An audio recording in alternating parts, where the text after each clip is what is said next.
ရောက်တဲ့ရမင်းရဲ့မျက်နှာအိမ်မတိုင်းမင်းရဲ့အချောင်းသာသုံးဖို့နိုင်လုံးနဲ့ချစ်ပါဒါကြောင့်ကိုတကယ်လို့ခေါ်မယ်အရှင်လို့ခေါ်မယ်တော့ခေါ်မယ်တော့ကြွပြေးလဲလို့ကိုမလို့ပါနောက်ရှက်ကအောင်နောက်ချင်မှာဆွေးနေတဲ့ဆုံးလုံးနှလုံးသားဒါကြောင့်ပြန်ခဲ့မယ်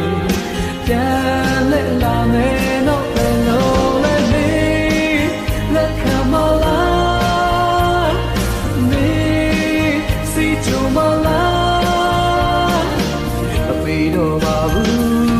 မမိုက်တော့ပါဘူးဆုံးဖြတ်ချက်လုံးလုံးချပါ